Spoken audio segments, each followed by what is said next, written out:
Assalamualaikum warahmatullahi wabarakatuh.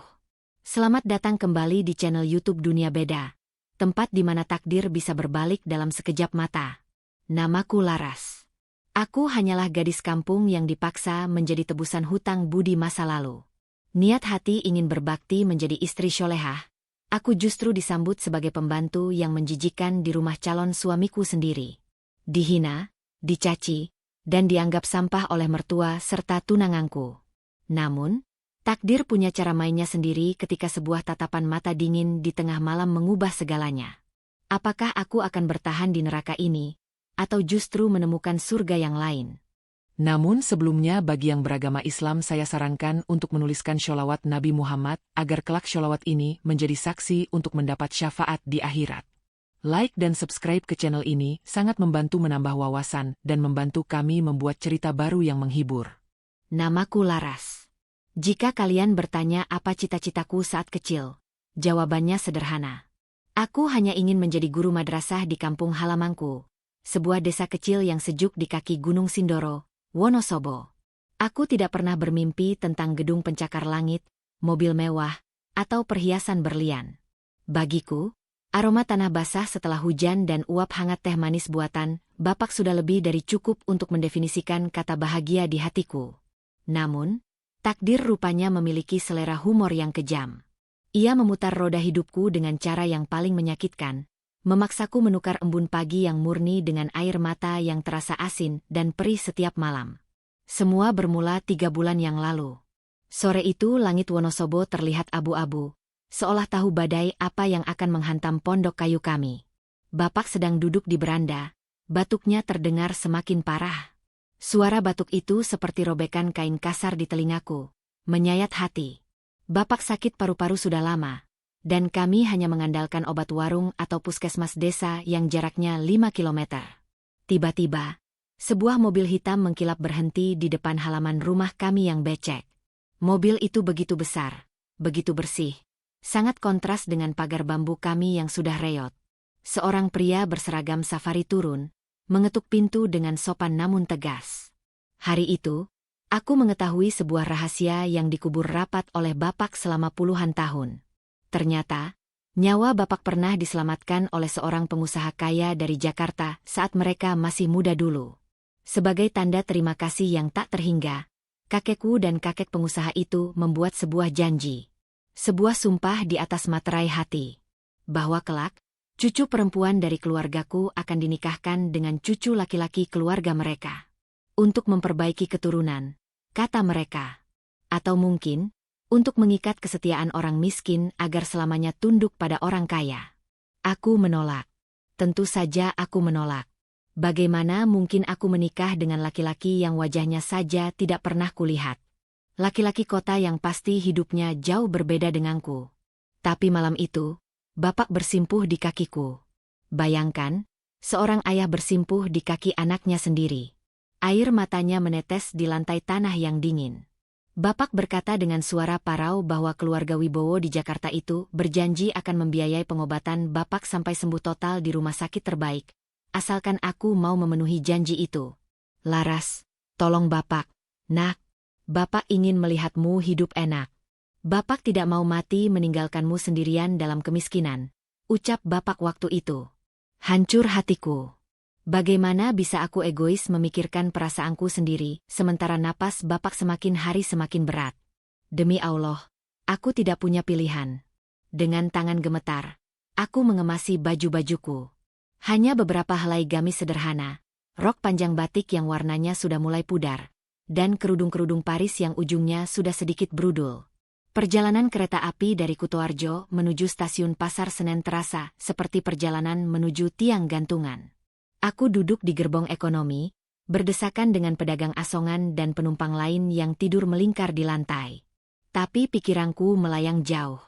Aku membayangkan wajah calon suamiku. Apakah dia baik? Apakah dia akan menerimaku apa adanya? Bapak bilang namanya Raka. Raka Wibowo. Nama yang terdengar gagah. Sesampainya di Jakarta, hiruk-pikuk kota ini langsung menampar wajahku. Panas, berisik, dan kejam. Aku dijemput oleh seorang supir pribadi yang tidak banyak bicara. Dia hanya menyuruhku masuk ke mobil tanpa membukakan pintu, lalu melajukan kendaraan membelah kemacetan menuju kawasan Pondok Indah. Sepanjang perjalanan, aku melihat gedung-gedung tinggi yang menjulang angkuh. Mobil berbelok masuk ke sebuah kompleks perumahan yang jalannya lebar dan sepi. Rumah-rumah di sini bukan sekadar rumah, melainkan istana. Pagarnya tinggi menjulang, menutupi kehidupan orang-orang kaya di dalamnya. Mobil berhenti di depan sebuah gerbang besi hitam dengan ukiran emas. Jantungku berdegup kencang, seakan mau lompat keluar dari rongga dada. Keringat dingin mengalir di punggungku. Aku meremas ujung tas kainku kuat-kuat. Ya Allah, kuatkan hamba. Supir itu menurunkanku di depan pintu utama yang besarnya 2 kali lipat pintu rumahku di desa. Silakan masuk, Nyonya sudah menunggu, kata supir itu dingin. Lalu ia pergi memarkirkan mobil. Aku berdiri sendirian di depan pintu kayu jati yang kokoh itu. Aku merasa sangat kecil. Sangat kotor. Debu perjalanan kereta api rasanya masih menempel di kulitku. Dengan tangan gemetar, aku menekan bel. Ting tong. Suara bel itu menggema, terdengar mewah. Tak lama kemudian, pintu terbuka. Seorang wanita parubaya berdiri di sana. Dia cantik, sangat terawat, mengenakan gaun sutra rumahan yang harganya mungkin bisa untuk makan warga sekampungku selama setahun. Rambutnya disanggul rapi, lehernya dihiasi kalung mutiara. Ini pasti Ibu Ratna, calon ibu mertuaku. Aku tersenyum canggung, hendak mencium tangannya. Assalamualaikum, Bu. Saya Laras Yangda. Belum selesai aku bicara, wanita itu memandangku dari ujung kepala sampai ujung kaki. Tatapannya bukan tatapan menyambut, melainkan tatapan seseorang yang melihat kotoran menjijikkan di lantai marmernya yang bersih. Hidungnya berkerut, seolah mencium bau busuk dariku. Oh, jadi yayasan kirim pembantu baru hari ini ya? Gumamnya ketus, tanpa membalas salamku. Aku terperangah. Pembantu? Maaf Bu, saya bukan pembantu. Saya Laras, putri Pak Darman dari Wonosobo. Saya calon istri Mas Raka, jawabku pelan, menahan rasa malu yang mulai merambat naik ke wajah. Mata Ibu Ratna membelalak. Bukan karena takjub, tapi karena kaget dan marah. Dia melangkah maju, memojokkanku. Kamu, calon istri anak saya. Dia tertawa, tawa yang kering dan menghina. Ya ampun, saya pikir Pak Darman bercanda waktu bilang anaknya gadis desa yang lugu. Ternyata benar-benar kampungan. Lihat bajumu itu. Lusuh, kusam. Kamu tidak punya baju yang lebih layak untuk bertamu ke rumah orang terpandang. Hatiku mencelos. Baju ini adalah baju terbaikku. Baju yang kubeli saat lebaran 2 tahun lalu. Masuk, bentaknya. Jangan berdiri di situ. Nanti udara AC keluar semua. Dan ingat, jangan injak karpet bulu itu. Kaki kamu pasti kotor. Aku melangkah masuk dengan kaki gemetar. Rumah itu dingin sekali, bukan hanya karena pendingin ruangan, tapi karena aura permusuhan yang begitu pekat. Lantainya terbuat dari marmer putih yang berkilauan, begitu bersih sampai aku bisa melihat bayangan wajahku yang kusam di sana. Ibu Ratna duduk di sofa kulit yang besar, menyilangkan kakinya dengan angkuh. Dia tidak mempersilakanku duduk. Jadi aku tetap berdiri, mematung seperti terdakwa di depan hakim, sambil memeluk tas kainku erat-erat. Dengar ya, gadis kampung, ucap Ibu Ratna tajam. Perjodohan ini hanya terjadi karena kakek Raka punya hutang budi bodoh pada kakekmu. Kalau bukan karena wasiat orang mati, saya tidak sudi menerima gembel masuk ke rumah ini, apalagi menjadi menantu. Jadi, jangan harap kamu akan diperlakukan bak putri raja di sini. Tahu diri sedikit. Setiap katanya seperti jarum yang ditusukkan perlahan ke jantungku. Aku menunduk, menahan air mata agar tidak jatuh. Aku ingat Bapak. Aku harus kuat demi Bapak. Tiba-tiba, terdengar suara mobil sport menderu di halaman depan. Pintu utama kembali terbuka. Masuklah seorang pemuda jangkung, berkulit bersih, dengan gaya pakaian yang sangat modis. Dia memakai jaket denim mahal dan sepatu kets bermerek. Di sebelahnya, seorang gadis cantik dengan rambut dicat pirang kecoklatan bergelayut manja di lengannya. Gadis itu memakai rok mini dan atasan tanpa lengan. Sangat kontras dengan penampilanku yang tertutup rapat. Itu pasti Raka. "Ma, Raka pulang," seru pemuda itu ceria. Tapi senyumnya langsung lenyap saat melihatku berdiri kaku di tengah ruang tamu. Alisnya bertaut. "Siapa ini Ma?" "Ada tukang minta-minta masuk," tanyanya tanpa rasa bersalah sedikitpun. Gadis di sebelahnya terkikik geli, menutup mulutnya dengan tangan yang kukunya dicat merah menyala. "Ih, Raka jahat banget. Mungkin itu mbak-mbak yang mau nawarin jamu gendong," celetuk gadis itu. Ibu Ratna menghela napas panjang, seolah kehadiranku adalah beban terberat di dunia. "Raka, kenalkan. Ini Laras." Raka diam sejenak, mencerna nama itu. Lalu matanya membelalak lebar. "Laras. Maksud Mama. Laras yang itu. Yang katanya mau dijodohin sama Raka." Ibu Ratna mengangguk malas. Raka melepaskan rangkulan gadis di sebelahnya dan berjalan mendekatiku. Dia mengelilingiku, menatapku dengan tatapan menilai yang sangat merendahkan. Dia melihat kerudungku yang sederhana, bajuku yang tidak bermerek, dan tas kainku yang dekil. "Gila, Ma," seru Raka sambil berbalik menatap ibunya. "Mama nggak serius kan? Masa Raka harus nikah sama spek beginian? Ini MAH buat jadi pembantu di apartemen Raka aja nggak lolos kualifikasi. Bau matahari lagi. Ya Allah. Rasanya aku ingin bumi terbelah saat itu juga dan menelangku bulat-bulat. Dihina orang tua saja sudah sakit. Apalagi dihina oleh orang yang seharusnya menjadi imammu nanti. Harga diriku diinjak-injak sampai rata dengan tanah." Siska, pacar Raka, tertawa semakin keras. "Ya ampun Beb, kasihan banget kamu. Masa sainganku modelan begini? Jauh banget levelnya." Ibu Ratna berdiri. Sudah. Raka, Siska, jangan terlalu keras bicaranya. Nanti tetangga dengar. Laras, karena kamar tamu sedang direnovasi, kamu tidur di kamar belakang saja ya. Di sebelah gudang. Ada kasur lipat di sana. Dan satu lagi, jangan coba-coba makan satu meja dengan kami nanti malam. Saya jijik lihat cara makan orang kampung yang pasti berantakan. Tapi Bu, saya belum makan dari pagi. Suaraku tercekat. Di dapur ada sisa roti tawar. "Makan itu saja," potong Ibu Ratna cepat. "Bei, antar dia ke belakang." Seorang asisten rumah tangga berseragam muncul, menatapku dengan iba. Dia membimbingku berjalan melewati ruang keluarga yang megah, melewati dapur bersih yang berkilauan, menuju bagian belakang rumah yang suram. Kamar yang ditunjuk Ibu Ratna benar-benar sempit. Ukurannya mungkin hanya 2 kali 3 meter. Dindingnya lembab dan catnya mengelupas. Tidak ada jendela, hanya ventilasi kecil di atas. Di sudut ruangan, ada kasur busa tipis yang sudah kempes tanpa spray. Baunya apek, campuran bau debu dan barang bekas. "Ini kamarnya, Non. Maaf ya, ini sebenarnya bekas gudang beras," bisik asisten rumah tangga itu. Namanya Bei Surti. Aku mengangguk lemah. Air mataku akhirnya tumpah juga. "Terima kasih, Bei." Setelah Bei Surti pergi, aku menutup pintu kayu yang reot itu. Aku merosot duduk di lantai dingin. Aku menangis tanpa suara, membekap mulutku sendiri agar isak tangisku tidak terdengar keluar. "Bapak, maafkan Laras." Laras tidak tahu kalau rasanya akan sesakit ini. Laras pikir Laras akan disambut sebagai keluarga. Ternyata Laras dianggap lebih rendah dari sampah.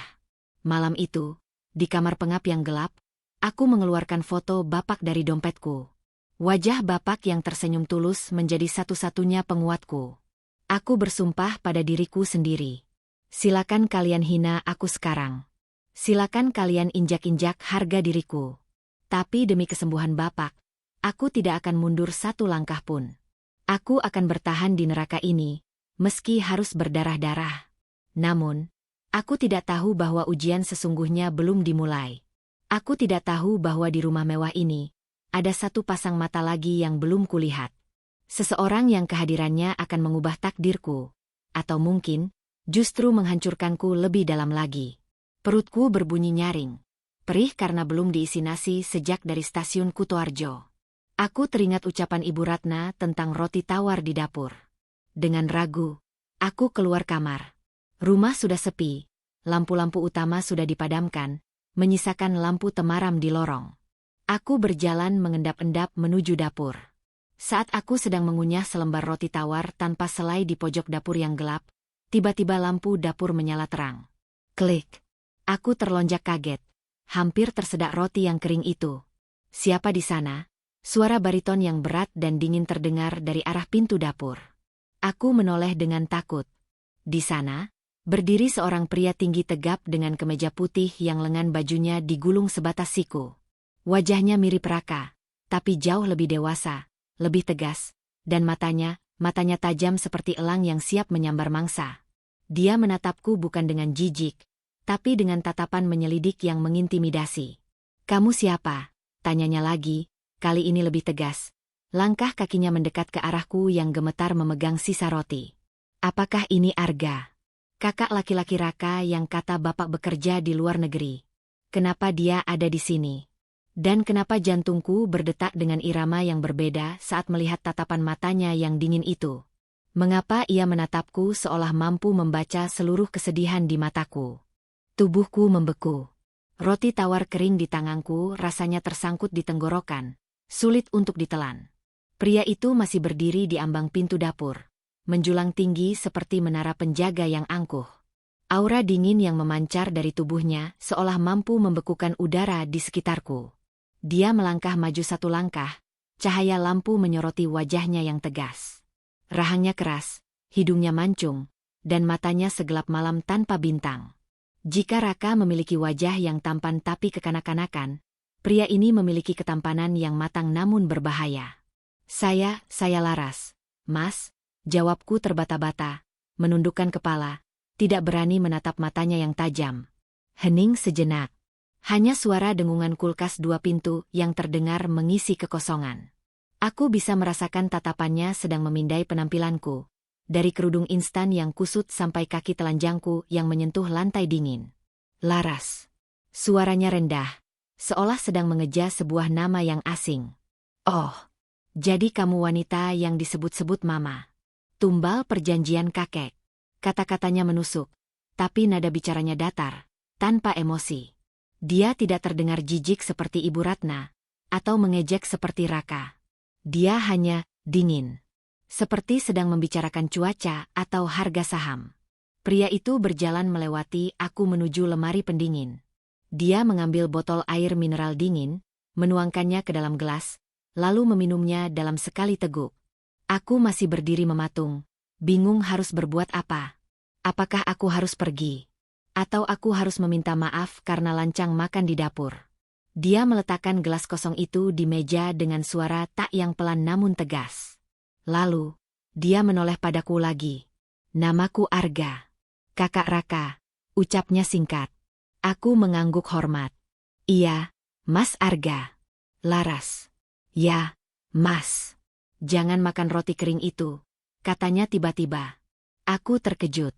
Kenapa? Apakah roti ini juga terlalu mahal untuk orang miskin sepertiku? Apakah aku bahkan tidak pantas memakan sisa makanan di rumah ini? Roti itu sudah kadaluarsa 2 hari yang lalu. Bei Surti lupa membuangnya. Lanjutnya datar. Aku refleks melihat bungkus roti di meja. Benar saja, tanggalnya sudah lewat. Rasa malu kembali menyergapku. Aku begitu lapar sampai tidak sempat memeriksa tanggalnya. Arga membuka lemari gantung di atas kepalaku. Aroma parfum maskulin yang mewah tercium samar saat dia mendekat. Dia mengambil sebungkus biskuit gandum yang masih baru dan melemparkannya pelan ke arahku. Aku menangkapnya dengan kikuk. "Makan itu. Jangan sakit di sini. Nanti merepotkan," ucapnya ketus, lalu berbalik badan dan melangkah keluar dapur tanpa menoleh lagi. Aku menatap punggung tegapnya yang menghilang di balik kegelapan lorong. Kalimatnya memang ketus, menyuruhku agar tidak merepotkan. Tapi, dia memberiku biskuit yang layak. Bukan sisa, bukan bekas. Di rumah yang isinya serigala berbulu domba ini, tindakan kecil Arga terasa seperti setetes air di padang pasir yang tandus. Malam itu, aku tidur dengan perut yang sedikit terisi dan hati yang bertanya-tanya. Siapa sebenarnya Arga? Kenapa dia berbeda? Keesokan harinya, neraka yang sesungguhnya dimulai. Azan subuh belum berkumandang ketika pintu kamarku digedor keras. "Bangun. Hei, gadis desa. Bangun." Itu suara Ibu Ratna. Aku terlonjak kaget, langsung menyambar kerudung dan membuka pintu. Ibu Ratna sudah berdiri di sana dengan wajah garang, masih mengenakan masker wajah berwarna hijau. Jam berapa ini? Di kampung kamu diajari bangun siang ya? Cepat keluar. Bei Surti sedang sakit pinggang. Jadi hari ini kamu yang kerjakan tugasnya. Anggap saja latihan jadi istri yang berguna. Soalnya kalau cuma modal tampang, kamu jelas kalah telak, cerocos Ibu Ratna tanpa jeda. Tapi Bu, saya mau sholat subuh dulu, pintaku pelan. Sholat nanti saja kalau lantai sudah bersih. Cepat. Ngepel dari ruang tamu sampai teras depan. Jangan sampai ada debu sedikit pun. Kalau Raka bangun dan lihat lantai kotor, kamu tidak dapat jatah sarapan. Dengan berat hati, aku menunda pertemuan dengan Tuhanku demi memuaskan ego calon mertua. Aku mengambil ember dan kain pel. Rumah ini luasnya luar biasa. Mengepel lantai marmer seluas ini dengan cara manual benar-benar menguras tenaga. Punggungku terasa mau patah, lututku nyeri. Tapi aku terus bekerja, membayangkan wajah Bapak yang sedang tersenyum di kampung. Demi Bapak, demi Bapak. Mantraku itu terus kuulang dalam hati. Matahari mulai tinggi ketika aku sampai di teras depan. Keringat membasahi gamis sederhanaku. Tiba-tiba, sebuah mobil sport merah masuk ke halaman. Raka turun dengan gaya santai, memakai kacamata hitam meski hari belum terlalu terik. Di sebelahnya, Siska turun sambil ngibas-ngibaskan rambutnya. Ada babu baru, sindir Siska sambil terkikik. Raka tertawa, lalu sengaja berjalan melewati lantai teras yang baru saja kuringkan. Sepatu ketsnya meninggalkan jejak tanah kotor di atas marmer putih itu. UPS. Sorry ya, Ras. Nggak lihat, kata Raka dengan nada mengejek yang dibuat-buat. Dadaku sesak. Ingin rasanya kulempar kain pel ini ke wajahnya. Tapi aku hanya bisa menunduk, menggosok ulang lantai yang kotor itu. Siska mendekat, pura-pura melihat hasil kerjaku. Kurang bersih ah. Di kampung nggak diajari kebersihan ya. Nih, biar bersih sekalian. Siska menendang ember berisi air sabun kotor di dekat kakiku. Biur. Air keruh itu tumpah, membasahi gamis dan kerudungku.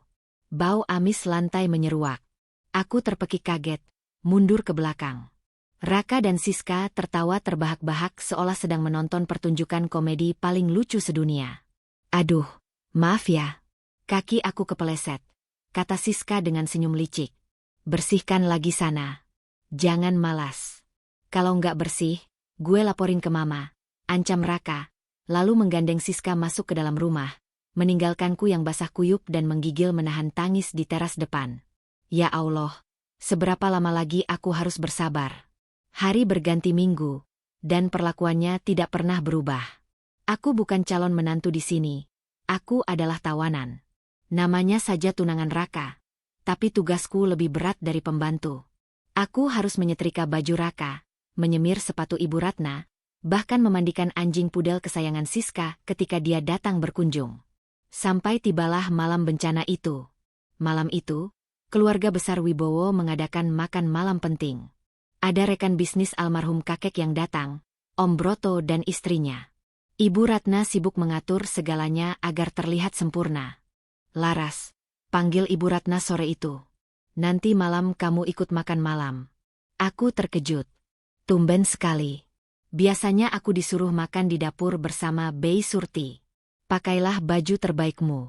Jangan bikin malu keluarga Wibowo. Lanjutnya dengan senyum miring yang mencurigakan. Aku senang bukan main. Aku pikir Ibu Ratna mulai menerimaku. Aku mandi lebih bersih dari biasanya, memakai bedak tipis, dan mengenakan satu-satunya gamis batik sutra halus peninggalan almarhumah ibu. Warnanya coklat tua dengan motif parang yang elegan. Ini baju paling berharga yang kupunya. Ketika jam makan malam tiba, aku keluar kamar dengan hati berdebar. Ruang makan sudah disulap menjadi sangat mewah. Lampu kristal berpendar. Lilin-lilin menyala di atas meja panjang yang penuh dengan hidangan lezat. Steak daging, sup krim, salad buah, semua tersaji indah. Di meja makan sudah duduk Ibu Ratna, Raka, Arga, dan sepasang suami istri parubaya yang terlihat terpandang, Om Broto dan Tante Sari. Siska juga ada di sana, duduk menempel di samping Raka, memakai gaun merah menyala yang terbuka di bagian bahu. Semua mata tertuju padaku saat aku melangkah masuk. Wah, ini dia calon menantu pilihan almarhum kakek, seru Om Broto ramah. Sini nak, duduk. Cantik sekali. Wajahnya teduh khas orang Jawa. Aku tersenyum malu, merasa sedikit dihargai. Terima kasih, Om. Namun, saat aku hendak duduk di kursi kosong di sebelah Arga, Ibu Ratna berdehem keras. Tunggu dulu. Laras, tolong ambilkan air kobokan untuk Om Broto dan Tante Sari. Tangan mereka lengket habis makan buah tadi. Aku tertegun. Mengambilkan kobokan. Padahal ada Bei Surti yang berdiri di sudut ruangan. Tapi aku tidak mau membantah di depan tamu. Aku menurut, pergi ke dapur mengambil mangkuk air dan membawanya kembali. Saat aku meletakkan mangkuk itu di depan Tante Sari, Ibu Ratna berkata lagi dengan suara lantang. Laras ini memang rajin sekali. Jeng Sari. Di kampungnya kan dia biasa kerja kasar. Jadi kalau soal melayani, dia nomor 1. Maklumlah, bapaknya kan cuma buruh tani yang garap sawah orang. Jadi mental melayaninya sudah mendarah daging. Dek, darahku mendidih. Dia boleh menghinaku, tapi jangan hina bapakku. Suasana meja makan mendadak hening. Raka menahan tawa, Siska tersenyum sinis. Arga tetap diam, mengiris teak di piringnya dengan tenang, tapi aku melihat tangannya berhenti bergerak sejenak. Oh ya, buruh tani. Tante Sari bertanya dengan nada yang sulit ditebak, mungkin kaget. Aku menegakkan tubuhku. Meski suaraku bergetar, aku menjawab. Iya, Bu. Bapak saya petani. Beliau menanam padi agar orang-orang kota bisa makan nasi pulen setiap hari. Pekerjaan Bapak halal dan mulia.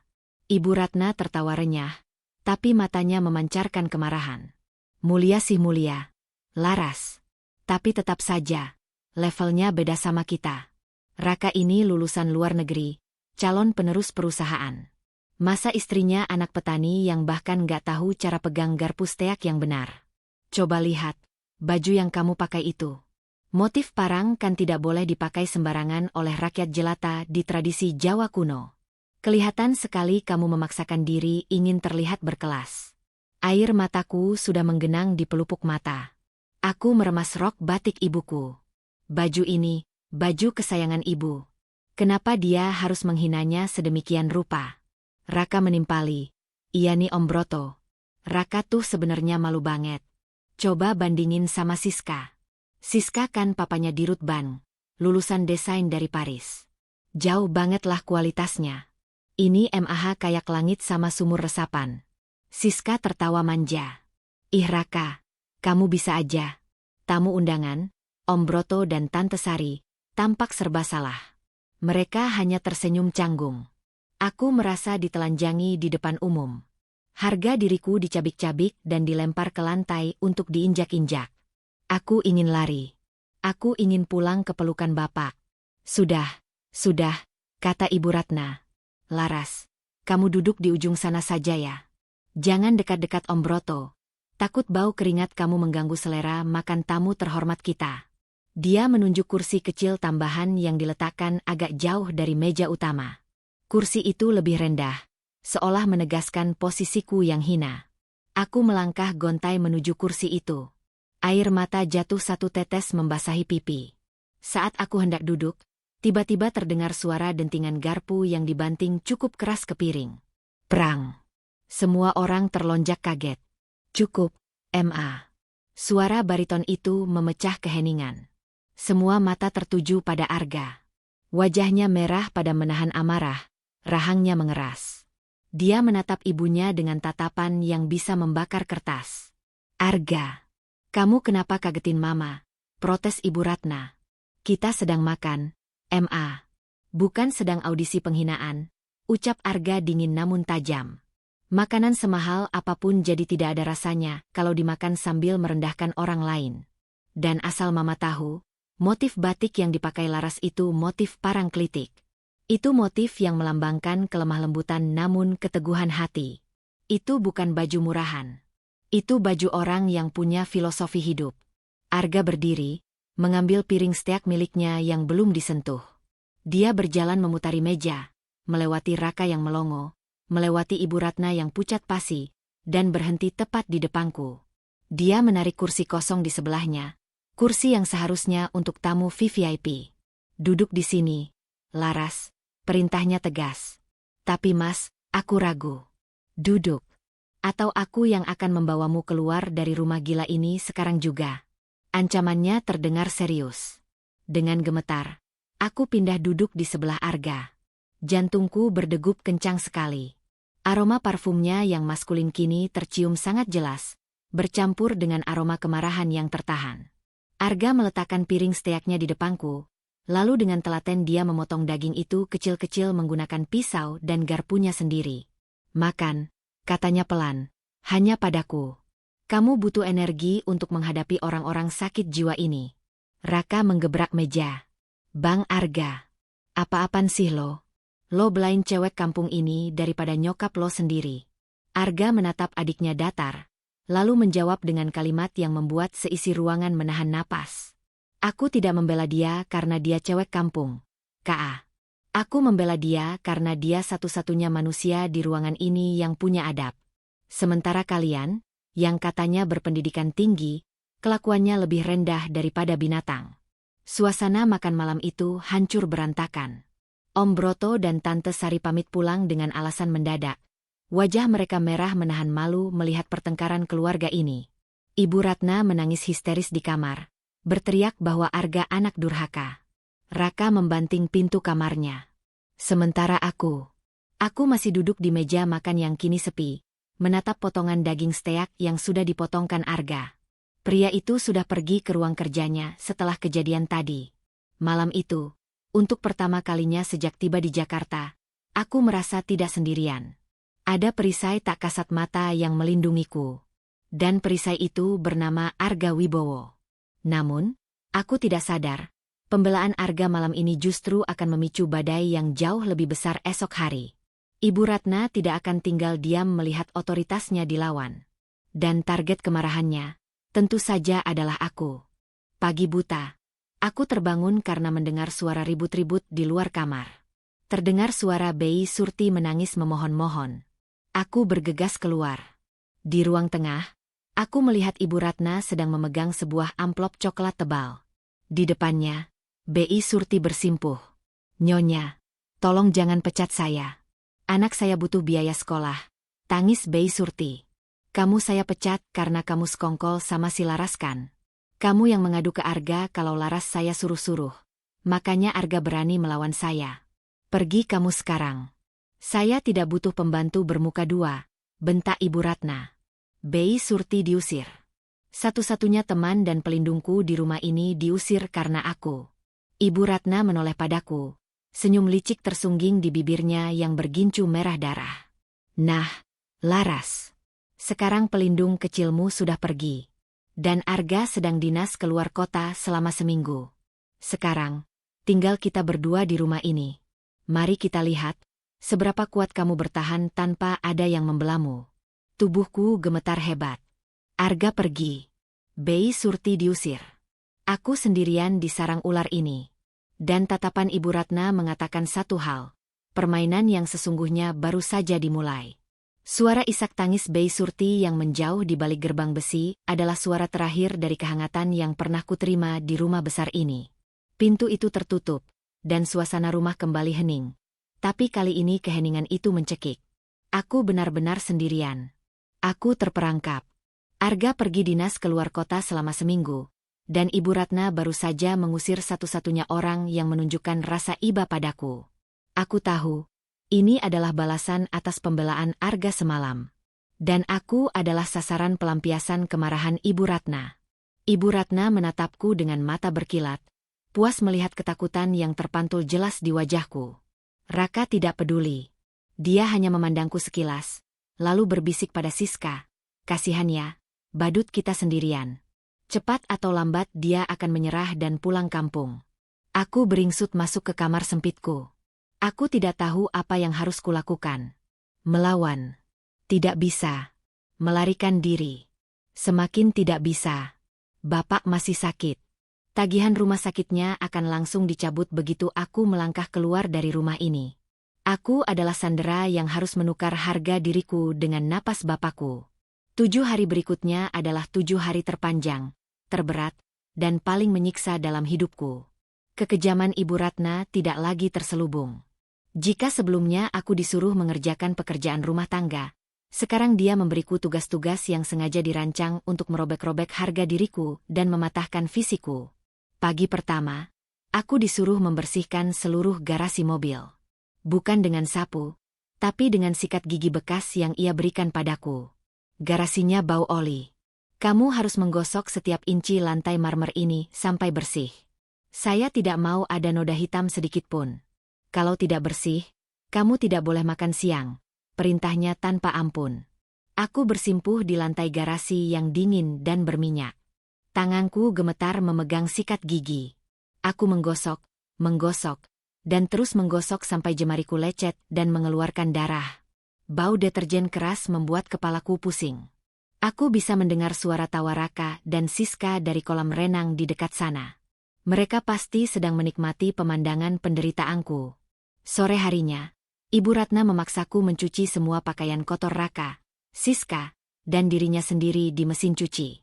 Tapi, ia sengaja merusak mesin cuci itu, dan memaksaku mencucinya dengan tangan. Kamu ini kan gadis kampung, pasti lebih kuat mencuci manual, kan? Sindirnya tajam. Aku mencuci tencelan denim Raka yang tebal, gaun sutra Ibu Ratna yang lembut, dan pakaian dalam Siska yang baunya asing bagiku. Semua itu kulakukan dengan tangan kosong, tanpa sarung tangan. Kulit tanganku melepuh dan perih terkena bubuk deterjen. Setiap air mata yang jatuh ke dalam ember cucian terasa asin dan panas. Aku hanya bisa menangis dalam hati, memanggil nama Allah. Ya Allah, berikan hamba kekuatan. Jangan biarkan mereka melihat air mata hamba. Puncak kekejaman itu terjadi di hari keempat. Siang itu, Ibu Ratna duduk di ruang tengah sambil menelepon seseorang. Suaranya lantang dan sengaja dibuat agar aku mendengarnya. Aku sedang menyiram tanaman di halaman, dengan kepala menunduk. Iya, Pak Dokter. Bagaimana keadaan Bapak Darman? Oh, dia membaik. Baguslah. Saya kan sudah kirim uangnya. Tapi, saya mau bilang, kalau cucu kesayangan Bapak itu sudah tidak mau lagi dijodohkan dengan anak saya. Dia ingin pulang kampung karena tidak betah di Jakarta. Jantungku serasa berhenti berdetak. Aku menjatuhkan selang air.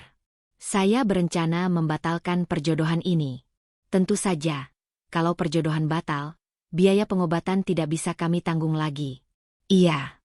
Tolong sampaikan pada Bapak Darman ya, Pak Dokter. Telepon ditutup. Ibu Ratna menoleh padaku. Ekspresi wajahnya adalah kemenangan mutlak. Sekarang, Laras, kamu telepon bapamu. Katakan padanya bahwa kamu baik-baik saja. Katakan padanya bahwa kamu bahagia di sini. Katakan padanya bahwa kamu akan menjadi istri Raka yang baik. Dan minta dia jangan banyak tanya.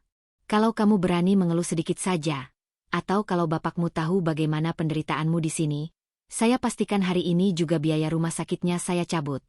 Aku berlari ke kamarku, mengambil ponsel murahku yang sudah usang. Tanganku gemetar hebat saat menekan nomor telepon Bapak. Telepon diangkat oleh Bapak. Suaranya terdengar lemah tapi ceria. Alhamdulillah, Nak. Kamu telepon Bapak. Bagaimana kabarmu di sana? Raka baik-baik saja kan? Tanyanya. Air mataku langsung membanjiri pipi. Aku menutupi mulutku dengan satu tangan. Takut isak tangisku terdengar. Aku menarik napas dalam-dalam, mencoba membuat suaraku terdengar normal. Bapak, alhamdulillah, Laras baik-baik saja. Pak, Raka. Raka baik sekali. Ibu Ratna juga sangat menyayangi Laras, kataku. Suara itu terdengar asing di telingaku sendiri, seperti suara seorang penipu ulung. Syukurlah, Nak. Bapak senang mendengarnya. Kamu harus jadi istri yang baik ya. Jangan nakal di sana. Bapak sudah janji, ucap Bapak. Malam itu, aku berbohong pada Bapak. Aku berbohong dengan senyum. Itu adalah kebohongan paling menyakitkan yang pernah kulakukan. Rasanya seperti mengkhianati seluruh kepercayaan Bapak padaku. Tapi aku tahu, Kebohongan itu adalah satu-satunya pelindung untuk nyawa bapakku. Aku harus tetap hidup. Aku harus tetap di sini. Tekanan psikologis dan fisik itu membuat tubuhku ambruk. Di hari kelima, aku tidak bisa bangun. Seluruh badanku sakit dan panas dingin menyerang. Kepalaku berdenyut hebat. Aku muntah-muntah di kamar sempitku. Aku hanya meringkuk di atas kasur busa yang apek, menggigil, sendirian. Aku mencoba memanggil Bei Surti, tapi Bei Surti sudah tidak ada. Raka dan Ibu Ratna tidak akan peduli. Dalam demam tinggi, aku memejamkan mata. Wajah Arga terlintas samar.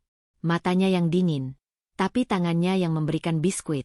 Dia adalah satu-satunya harapan yang kulihat saat itu. Entah kenapa, ketidakhadirannya terasa jauh lebih berat daripada kehadiran Raka yang menyakitkan. Kenapa kamu pergi, Mas Arga? Kenapa kamu meninggalkanku sendirian di sini? Aku tidak tahu sudah berapa lama aku terbaring di sana. Sampai akhirnya, di hari ke-6, ketika demammu sedikit mereda, Ibu Ratna masuk ke kamar dengan membawa senyum kemenangan di wajahnya. Oh, sudah sadar, si manja. Katanya gadis kampung kuat. Sakit juga ternyata, sindirnya. Dia tidak datang untuk merawatku. Dia datang untuk menyelesaikan permainannya. Dia memegang bingkai foto kecil. Itu adalah foto almarhumah ibu dan bapak saat muda. Sebuah foto yang selalu kubawa kemana-mana. Satu-satunya benda paling berharga yang bisa mengingatkanku pada kebahagiaan sejati di Wonosobo. Wah, ini foto apa? Jelek sekali. Laras, kamu taruh foto lusuh ini di kamar mewah saya, ucapnya sinis. Dia mengambil foto itu dari nakas kecil di sebelah kasur. Ibu, tolong jangan. Pintaku lemah. Ibu Ratna tidak mendengarkan. Dia mengangkat foto itu tinggi-tinggi, melihatnya sebentar.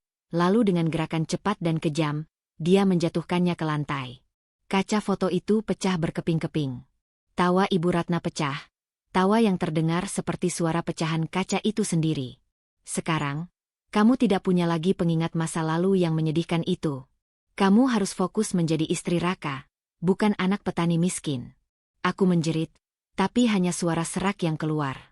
Aku merangkak ke lantai, mencoba mengumpulkan pecahan kaca itu. Foto ibu dan bapak terciprat sedikit darah dari jariku yang tergores. Hatiku hancur lebur. Bukan karena fotonya pecah, tapi karena dia merampas satu-satunya benda yang menghubungkanku dengan semangat hidupku. Ibu Ratna berbalik pergi. Dia meninggalkan aku sendirian di antara pecahan kaca dan hati yang hancur. Malam itu, aku tidak bisa tidur. Aku duduk di lantai, memeluk foto yang sudah kutempel dengan plester. Aku memutuskan. Aku sudah tidak punya apa-apa lagi di sini. Harga diriku, semangatku, dan kini kenanganku, semua sudah dihancurkan. Aku tidak tahan lagi. Lebih baik aku putus asa dan bapak tidak tertolong, daripada aku harus kehilangan kewarasan di tempat ini. Aku akan lari. Aku berdiri, mengumpulkan sisa-sisa tenaga. Aku membuka pintu kamar pelan-pelan. Lorong gelap dan sunyi. Aku berjalan mengendap-endap menuju pintu belakang, berniat mengambil jalan pintas keluar pagar. Aku harus keluar dari rumah ini sebelum fajar menyambut. Langkahku cepat dan bergetar. Aku sudah sampai di pintu belakang yang mengarah ke taman. Tanganku meraih gagang pintu. Sedikit lagi aku bebas. Tiba-tiba, suara pintu depan terbuka keras. Lampu ruang tengah menyala terang benderang. "Ma, Raka, saya pulang." Suara itu. Suara bariton yang berat dan tegas. Suara yang kucari-cari dalam demammu. Arga. Aku membeku di tempat. Dia pulang. Seorang wanita berteriak nyaring dari ruang tamu. Arga, kamu kenapa bawa dia? Cepat usir jalang itu. Aku mengintip. Di ruang tengah, berdiri Arga, tapi dia tidak sendirian. Di sampingnya, berdiri seorang wanita yang sedang menangis. Wajahnya memar dan sudut bibirnya berdarah.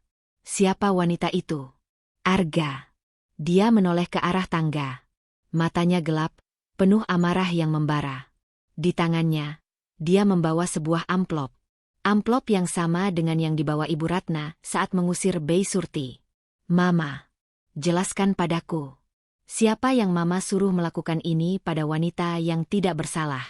Wajah Ibu Ratna pucat pasi di puncak tangga. Raka keluar dari kamar, matanya mengantuk. Dan aku masih berdiri di ambang pintu belakang, terperangkap menyaksikan badai yang baru saja dibawa oleh kedatangan Arga. Badai yang ternyata bukan hanya melindungiku, tapi juga akan melibatkan diriku dalam masalah yang jauh lebih rumit. Wanita yang ia bawa, siapa dia? Seluruh tubuhku menegang di ambang pintu belakang. Suhu tubuhku terasa kembali memanas. Antara demam yang menyerang dan rasa takut yang membakar, aku tidak bisa bergerak. Arga pulang. Tapi kenapa dia membawa seorang wanita yang terluka?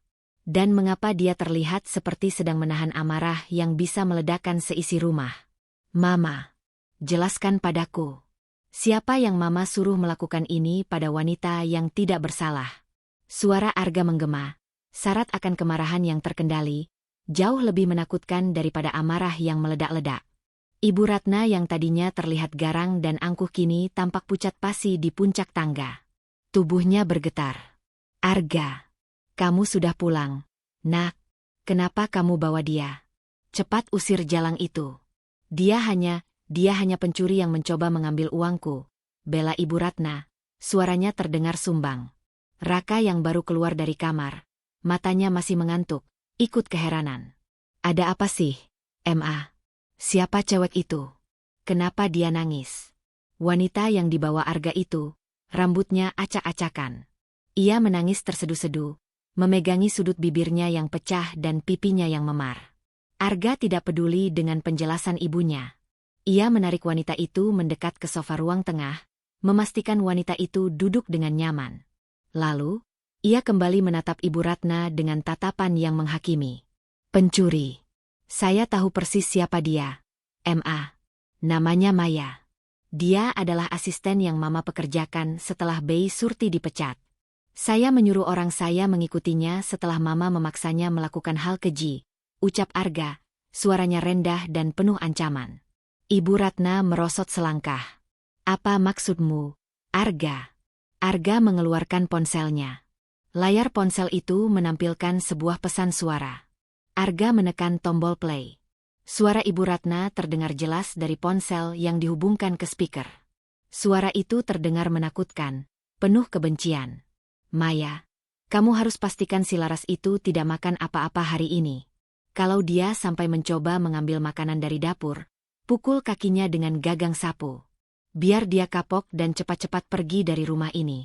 Kalau kamu membantah, nasibmu akan sama seperti Bei Surti. Rekaman itu berhenti. Suara Ibu Ratna yang histeris kini terdengar di seluruh ruangan. Tidak mungkin. Itu fitnah. Arga, kamu merekayasa ini, teriak Ibu Ratna. Kini ia mulai menuruni tangga dengan tergesa-gesa. Raka terlihat bingung, tapi ia mulai mencium bau masalah besar. Arga, saya tidak peduli masalah pribadi Mama dengan asisten rumah tangga. Tapi kenapa harus sekarang?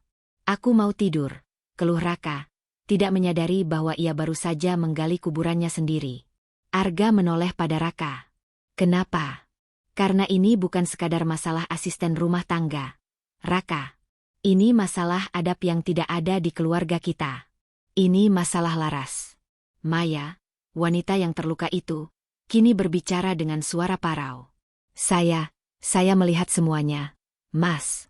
Nyonya Ratna yang menyuruh saya menyembunyikan foto keluarga Non Laras. Nyonya juga yang memecahkan bingkai foto itu sendiri. Nyonya bahkan mengancam akan membatalkan pengobatan bapaknya kalau Non Laras tidak mau pura-pura bahagia di sini. Non Laras sakit demam berhari-hari karena tidak makan. Tapi Nyonya Ratna melarang saya memberinya obat. Dunia berputar di sekelilingku. Jadi, Arga bukan hanya peduli pada Laras, tapi juga sampai menyelidiki kekejaman yang dialaminya.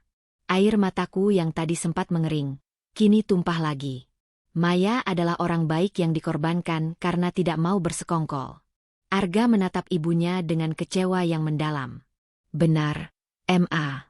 Kamu tidak hanya menyiksa tunangan adikku, tapi kamu menyiksa orang luar yang tidak tahu apa-apa hanya untuk kepentinganmu.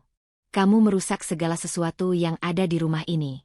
Mendengar dirinya dibela, Maya berani menunjuk ke arah pintu belakang tempatku bersembunyi. Non Laras. Non Laras ada di sana. Dia mau lari. Dia sudah tidak tahan lagi, katanya sambil menangis. Raka dan Ibu Ratna serentak menoleh ke arah pintu belakang. Mati aku. Aku tidak bisa lari lagi. Dengan seluruh sisa tenaga, aku melangkah keluar dari bayangan. Aku muncul di bawah cahaya lampu ruang tengah yang terang. Penampilanku pasti sangat menyedihkan. Pucat pasi, rambutku lepek karena keringat demam, mataku sembab, dan di tanganku, plester merah masih menempel di jari karena pecahan kaca foto. Gamisku basah kuyup di bagian bawah karena insiden air cucian kemarin. Raka menunjukku dengan jijik. Tuh kan, Ma. Dia mau kabur. Sudah tahu kan dia nggak benar. Suruh dia pulang kampung saja sekarang. Ibu Ratna, yang tadinya terpojok, kini kembali mendapat amunisi. Iya, Arga. Lihat sendiri. Dia pengkhianat. Dia memanfaatkan hutang budi kita, tapi dia mau kabur. Semua orang kini fokus padaku. Aku hanya berdiri gemetar, menundukkan kepala. Aku merasa telanjang dan sangat hina. Tapi Arga tidak melihatku dengan jijik seperti Raka. Dia menatapku. Tatapannya kini tidak dingin lagi, melainkan penuh luka dan penyesalan yang mendalam. Dia melihat keseluruhan penderitaanku dalam satu tatapan itu. Dia melihat luka fisik di jariku, dan luka batin di mataku. Laras, panggilnya. Suaranya kini melunak. Sangat berbeda dari saat ia berbicara dengan ibunya. Aku mendongak. Laras, kenapa kamu tidak bilang kalau kamu diperlakukan seperti ini? Tanyanya. Aku tidak bisa menjawab. Tenggorokanku tercekat oleh air mata. Arga melangkah maju ke arahku. Langkahnya berat dan pasti. Raka mencoba menghalanginya. Bang Arga, jangan sentuh dia. Dia bau, teriak Raka. Arga mengabaikan Raka sepenuhnya. Dia berdiri tepat di depanku. Kemeja putihnya yang bersih dan beraroma mahal berhadapan dengan gamisku yang kotor dan bau apek. Dia mengangkat tangannya, lalu menyentuh kepalaku yang tertutup kerudung lusuh. Sentuhannya sangat lembut. Sentuhan itu menghancurkan seluruh benteng pertahananku yang sudah kubangun selama seminggu ini. Aku menangis, terisak keras di depannya. Maafkan saya, Laras. Saya tahu saya salah sudah meninggalkanmu di sini, bisiknya pelan. Dia kemudian berbalik, menatap Raka dan Ibu Ratna dengan mata yang menyala-nyala. Mulai hari ini, Maya akan dirawat di rumah sakit sampai sembuh, dan semua biaya akan saya tanggung. Dan kalian, ucap Arga, menunjuk ibunya dan Raka secara bergantian. Kalian telah melanggar perjanjian kakek dengan cara yang paling keji. Kalian merusak bukan hanya kehormatan Laras, tapi juga nyawa bapaknya. Raka mencoba membela diri. Tapi kan, Bang, aku nggak mau nikah sama dia. Aku udah punya Siska. Arga tersenyum sinis. Senyum itu tidak menjanjikan kebaikan, melainkan malapetaka. Baik, kalau begitu, saya yang akan bertanggung jawab, kata Arga. Semua orang di ruangan itu, termasuk aku sendiri, menatap Arga dengan kebingungan. Arga mengeluarkan 2 amplop lagi dari tas kerjanya. 1 amplop diletakkan di meja marmer, ditujukan untuk Raka. Amplop kedua, dipegangnya erat-erat. Amplop ini berisi surat pembatalan perjodohan Laras dan Raka, ucap Arga. Kamu bebas, K.A. Kamu bisa menikahi Siska, atau siapapun yang kamu mau. Tapi kamu tidak akan dapat 1 rupiah pun dari perusahaan keluarga selama 6 bulan ke depan. Kamu akan saya cabut semua fasilitasmu. Belajarlah bertanggung jawab. Wajah Raka langsung pucat pasi. Gila. Dia tidak bisa hidup tanpa uang Arga. Arga kemudian berbalik ke arahku. Dia menatap mataku dalam-dalam, tatapan yang kini bukan lagi dingin, melainkan tatapan yang menyimpan tekad yang sangat kuat. Laras, aku tahu kamu tidak punya siapapun di Jakarta. Aku tahu kamu tidak bisa kembali ke Wonosobo demi bapakmu. Mulai hari ini, kamu tidak lagi tunangan Raka. Kamu ada di bawah tanggung jawabku. Aku masih tidak mengerti. Tanggung jawab. Maksudnya. Arga menatap Ibu Ratna. Suaranya lantang, menantang otoritas sang ibu. Mama. Minggu depan, saya akan menikahi Laras, ucap Arga tegas. Seluruh ruangan terasa bergetar. Ibu Ratna menjerit histeris. Raka terdiam membisu, mulutnya terbuka. Dan aku merasa seperti baru saja dipindahkan dari satu penjara ke penjara lain. Tapi kali ini, penjara itu dijaga oleh seseorang yang sangat misterius. Seseorang yang entah sejak kapan sudah jatuh cinta pada penderitaanku. Siapa Arga sebenarnya? Dan mengapa dia memilih jalan yang rumit ini? Detik setelah Arga mengucapkan kalimat itu, dunia rasanya berhenti berputar. Minggu depan, saya akan menikahi Laras. Kalimat itu menggantung di udara, berat dan mencekik, seperti petir yang menyambar di siang bolong tanpa mendung. Ruang tengah yang megah itu mendadak menjadi arena perang yang sunyi. Ibu Ratna ternganga, matanya melotot seakan bola matanya hendak lompat keluar. Raka mematung dengan mulut terbuka, rokok elektrik di tangannya jatuh ke lantai marmer. Sedangkan aku, Laras, hanya bisa menatap punggung tegap Arga yang berdiri di depanku seperti tembok raksasa.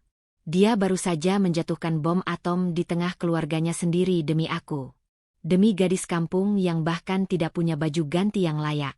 Arga, kamu sudah gila, jerit Ibu Ratna akhirnya memecah keheningan. Suaranya melengking tinggi, membuat kaca-kaca jendela bergetar. Kamu mau menikahi bekas tunangan adikmu sendiri. Kamu mau memungut sampah yang sudah dibuang Raka. Mau ditaruh di mana muka Mama, Arga. Mau ditaruh di mana harga diri keluarga Wibowo. Arga tidak bergeming. Dia tidak berteriak, tidak membentak. Dia hanya menatap ibunya dengan ketenangan yang mematikan. Harga diri keluarga ini sudah hancur saat Mama memutuskan untuk menyiksa anak orang miskin demi kepuasan ego Mama, jawab Arga dingin. Dan soal bekas tunangan, Raka bahkan belum pernah menyentuh Laras. Jadi, dia bukan bekas siapa-siapa. Dia wanita terhormat yang kalian perlakukan seperti binatang. Arga, Mama tidak merestui. Langkahi dulu mayat Mama, ancam Ibu Ratna sambil memegangi dadanya, berakting seolah-olah dia terkena serangan jantung. Silakan, Ma, balas Arga datar. Kalau Mama mau pingsan atau mati sekalian, silakan. Tapi keputusan saya sudah bulat. Dan ingat, seluruh aset rumah ini, mobil Raka, kartu kredit Mama, semua atas nama saya sebagai pemegang saham utama perusahaan peninggalan Papa. Kalau Mama menolak pernikahan ini, silakan angkat kaki dari rumah ini sekarang juga. Ancaman itu telak. Ibu Ratna langsung berhenti memegangi dadanya. Wajahnya merah pada menahan malu dan marah. Dia tahu Arga tidak pernah main-main. Arga adalah penguasa sesungguhnya di istana neraka ini. Arga berbalik badan, menatapku. Wajahnya masih datar, tapi matanya menyiratkan kelelahan yang sangat dalam. Kemas barangmu, Laras. Kita pergi dari sini, perintahnya. Aku bingung. Pergi. Kemana? Jangan banyak tanya. Kemas saja seadanya. Aku tidak mau kamu tinggal sedetik pun lagi di rumah ini sebelum kita sah menikah, katanya tegas. Aku berlari kecil ke kamar gudangku. Dengan tangan gemetar, aku memasukkan beberapa helai baju lusuhku ke dalam tas kain. Aku juga mengambil pecahan foto bapak dan ibu yang tadi dibanting Ibu Ratna. Hanya itu hartaku. Tidak sampai 5 menit, aku sudah kembali ke ruang tengah. Ayo, ajak Arga. Dia menggandeng tanganku. Kali ini bukan menyeret, tapi menggenggam. Kulit tangannya yang hangat dan kasar bersentuhan dengan kulitku yang dingin. Rasanya aneh. Jantungku berdegup kencang bukan karena cinta, tapi karena rasa takut dan takjub yang bercampur aduk. Kami berjalan melewati Ibu Ratna yang menatapku dengan tatapan membunuh. Kami melewati Raka yang masih diam membisu karena syok fasilitas mewahnya dicabut. Arga membawaku masuk ke dalam mobil sedan hitam mewahnya. Dia membukakan pintu untukku. Untuk pertama kalinya, aku duduk di jok kulit yang empuk dan wangi, bukan di bak belakang atau angkutan umum. Mobil melaju membelah jalanan Jakarta yang mulai sepi. Lampu-lampu kota berkelebatan seperti kunang-kunang raksasa. Aku duduk diam, meremas tas kainku. Air mata masih menetes satu-satu. Kita mau kemana, Mas? Tanyaku lirih. Suaraku hampir hilang ditelan deru halus mesin mobil. Apartemenku. Di kawasan SCBD, jawabnya singkat tanpa menoleh. Kamu akan tinggal di sana sampai hari pernikahan. Di sana aman. Tidak ada Mama, tidak ada Raka. Hanya ada aku. Hening lagi. Aku memberanikan diri bertanya hal yang paling mengganjal di hatiku. Mas Arga, kenapa? Kenapa Mas melakukan ini? Mas tidak mencintai saya. Kita bahkan baru bicara 3 kali. Kenapa Mas mau mengorbankan diri menikahi gadis kampung sepertiku? Arga menghela napas panjang. Dia membelokkan mobil ke lobi sebuah gedung pencakar langit yang sangat tinggi. Laras, dengar baik-baik, ucapnya sambil mematikan mesin. Dia menoleh, menatap mataku tajam. Aku memang tidak mencintaimu. Belum. Dan aku tahu kamu juga tidak mencintaiku. Pernikahan ini bukan soal cinta ala dongeng. Ini soal menyelamatkan nyawa. Dia mencondongkan tubuhnya sedikit, membuatku refleks memundurkan punggung ke sandaran kursi. Kamu butuh biaya pengobatan bapakmu yang sangat mahal. Dan aku butuh seorang istri untuk membungkam mulut mama yang selalu mendesakku menikah dengan anak rekan bisnisnya yang korup. Aku butuh alasan untuk menutup akses perjodohan bodoh yang mama rencanakan untukku. Jadi, ini pernikahan kontrak, tanyaku polos. Arga tersenyum tipis. Senyum yang nyaris tidak terlihat namun membuat wajah kerasnya sedikit melunak. Anggap saja begitu. Tapi di mata hukum dan agama, kita akan sah. Aku akan menanggung semua biaya hidupmu dan bapakmu. Sebagai gantinya, kamu cukup jadi istri yang baik di rumah, urus keperluanku, dan jangan pernah biarkan mama menginjak-injakmu lagi. Mengerti? Aku mengangguk pelan. Mengerti, Mas. Bagus. Sekarang turun. Selamat datang di sangkar barumu. Semoga sangkar ini lebih manusiawi daripada rumah mama. Malam itu, aku menginjakkan kaki di sebuah penthouse mewah di lantai 40. Pemandangan dari jendela kaca besar itu luar biasa indah. Gedung-gedung Jakarta berkelap-kelip di bawah sana. Arga memberiku kamar tamu yang luasnya 3 kali lipat dari rumahku di Wonosobo. Kasurnya empuk seperti awan. Kamar mandinya bersih dengan air hangat yang melimpah. Mandilah. Di lemari ada baju kaos dan celana panjang baru. Itu punya adik sepupuku yang pernah menginap. Ukurannya mungkin pas untukmu. Buang baju kotormu itu. Perintah Arga sebelum dia masuk ke kamarnya sendiri. Malam itu, di bawah guyuran air hangat shower, aku menangis sejadi-jadinya. Aku menangis bukan karena sedih, tapi karena lega. Ya Allah, Engkau mengirimkan pertolongan dari arah yang tidak disangka-sangka.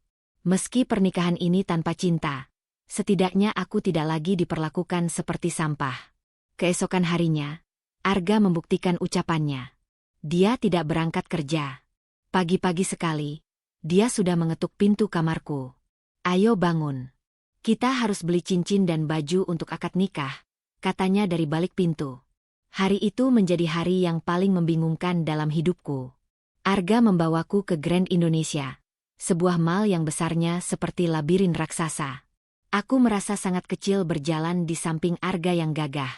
Orang-orang menatap kami. Mungkin mereka heran melihat pria setampan dan sekaya Arga berjalan dengan gadis berkulit sawo matang yang memakai gamis sederhana dan kerudung Paris yang ujungnya sedikit miring. Arga membawaku masuk ke butik pakaian muslimah yang harganya membuat mataku melotot. Satu baju harganya bisa untuk membeli 1 ekor sapi di kampung. Pilih yang kamu suka. Jangan lihat harganya, kata Arga sambil duduk di sofa tunggu, memainkan ponselnya. Aku ragu-ragu memegang sebuah gaun putih sederhana namun elegan. Bahannya lembut sekali. Saat aku sedang melihat-lihat, pelayan toko mendekatiku dengan tatapan meremehkan. Mbak, tolong jangan dipegang-pegang kalau tidak beli ya. Itu bahannya sutra asli. Nanti kotor kena tangan Mbak, tegur pelayan itu ketus. Aku tersentak, menarik tanganku kembali. Maaf, Mbak. Tiba-tiba ponsel di tangan Arga diletakkan kasar ke meja. Arga berdiri, berjalan mendekat. Tinggi badannya membuat pelayan itu harus mendongak ketakutan. Bungkus gaun itu. Dan bungkus juga 5 gaun lain yang dia sentuh. Masukkan juga setelan gamis harian warna pastel yang ada di etalase depan. Semuanya. Pelayan itu gugup. Tea, tapi Pak, itu banyak sekali. Apa Bapak yakin Mbaknya bisa bayar? Arga mengeluarkan kartu hitam dari dompetnya. Black Card. Kartu sakti yang konon tidak ada limitnya. Saya suaminya. Ada masalah dengan kemampuan bayar saya? Tanya Arga dingin. Wajah pelayan itu langsung pucat. Maaf Pak. Maafkan saya. Saya tidak tahu. Mari Bu, silakan dicoba. Arga menatapku, lalu berbisik. Laras, mulai sekarang tegakkan kepalamu. Kamu calon istri Arga Wibowo. Jangan biarkan orang lain merendahkanmu hanya karena penampilanmu. Paham? Aku mengangguk, mataku berkaca-kaca. Paham, Mas. Saat kami keluar dari butik dengan tangan penuh tas belanjaan, takdir kembali mempermainkan kami. Di depan eskalator, kami berpapasan dengan dua orang yang paling tidak ingin kami temui. Raka dan Siska. Mereka sedang bergandengan tangan mesra. Langkah mereka terhenti saat melihat Arga membawa banyak tas belanjaan bermerek, dan aku berjalan di sampingnya mengenakan gamis baru berwarna dusty pink yang baru saja Arga suruh pakai langsung. Wajahku sudah kupoles sedikit bedak dan lipstik tipis. Raka melongo. Dia menatapku dari atas sampai bawah tanpa berkedip. Seolah dia tidak mengenali gadis kumel yang kemarin dia hina. Dengan baju yang pas dan bersih, aura kecantikanku yang selama ini tertutup debu penderitaan, kini memancar keluar. Laras, gumam Raka tanpa sadar. Siska menyikut perut Raka keras. Ngapain lihatin babu itu? Raka tersadar, lalu menatap Arga dengan tatapan cemburu dan marah. Wah, Bang Arga. Jadi beneran nih main rumah-rumahan sama si Upik Abu. Belanja di sini lagi. Nggak sayang duit loh, Bang. Mending sumbangin ke panti asuhan daripada buat dandanin cewek kampung. Arga menatap adiknya datar. Minggir. Kalian menghalangi jalan. Siska tertawa sinis. Halah. Paling juga cuma cantik karena baju mahal. Isinya tetap aja kampungan. Laras, lo jangan kegaran ya. Arga nikahin lo itu cuma buat jadi tameng doang. Asal lo tahu, Arga itu nggak bisa move on dari Almira. Dek, Almira. Nama itu asing di telingaku. Tapi aku melihat rahang Arga mengeras seketika saat nama itu disebut. Tangannya mengepal erat hingga buku-bukunya memutih. Tatapan matanya berubah menjadi gelap dan penuh luka. Tutup mulutmu, Siska, geram Arga dengan suara rendah yang menakutkan. Siska justru semakin berani karena merasa memegang kartu as. Kenapa? Bener kan? Almira, tunangan lo yang meninggal kecelakaan 3 tahun lalu. Lo nyari Laras karena matanya mirip Almira kan? Kasihan deh Laras, cuma jadi bayang-bayang orang mati. Cukup. Bentak Arga. Suaranya menggelegar di tengah mal yang ramai. Beberapa orang menoleh kaget. Arga menarik tanganku kasar. Ayo pulang. Dia menyeretku pergi, meninggalkan Raka dan Siska yang tertawa puas di belakang.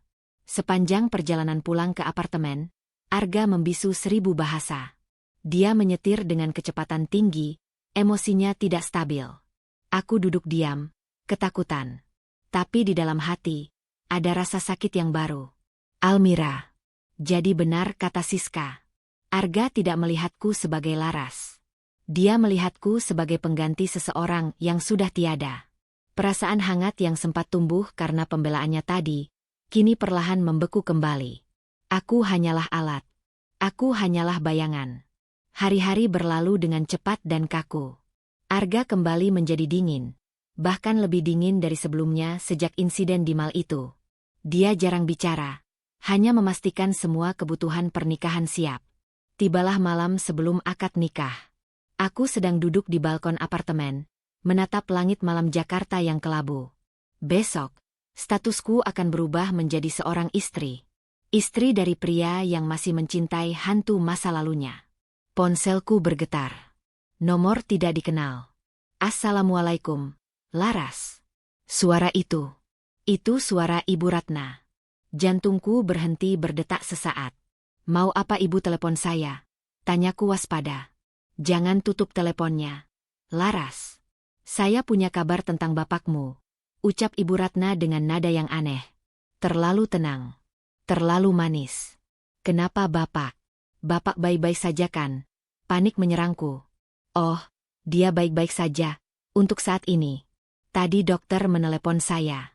Katanya bapakmu butuh operasi pemasangan ring jantung mendadak malam ini juga. Biayanya 200 juta. Dan tebak, Siapa yang memegang kendali atas persetujuan tindakan itu? Saya. Karena nama saya yang terdaftar sebagai penjamin di administrasi rumah sakit, bukan Arga. Darahku mendidih. Ibu bohong. Mas Arga bilang dia sudah urus semuanya. Arga memang bayar, sayang. Tapi administrasinya belum diubah sepenuhnya karena birokrasi rumah sakit yang ribet. Tanda tangan persetujuan operasi masih butuh saya. Kalau saya tidak tanda tangan dalam 1 jam ini, bapakmu, yah, mungkin kamu bisa pulang kampung besok bukan untuk menikah, tapi untuk tahlilan. Ya Allah, kejam sekali wanita ini. Apa mau ibu? Tanyaku sambil menangis. Ibu Ratna tertawa kecil. Gampang.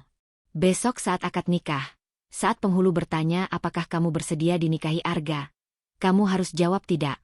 Kamu harus tolak Arga di depan semua orang. Buat dia malu. Buat dia hancur. Setelah itu, saya akan tanda tangan operasi bapakmu. Pilihan ada di tanganmu, Laras. Suami kaya, atau nyawa bapak. Sambungan telepon diputus. Aku merosot ke lantai balkon. Ponsel terlepas dari genggamanku. Angin malam menusuk tulang, tapi hatiku jauh lebih dingin. Di dalam kamar, Arga sedang tidur lelap, mungkin memimpikan almiranya. Dia tidak tahu bahwa besok, aku harus menghancurkan harga dirinya demi menyelamatkan nyawa satu-satunya orang yang kucintai di dunia ini. Ya Allah, ujian apa lagi ini? Pintu balkon terbuka. Arga berdiri di sana, terbangun karena suara isak tangisku. Dia melihatku terduduk lemas di lantai dengan wajah pucat. Laras, ada apa? Kenapa kamu menangis di luar malam-malam begini? Tanyanya, nada suaranya terdengar khawatir. Aku menatap Arga.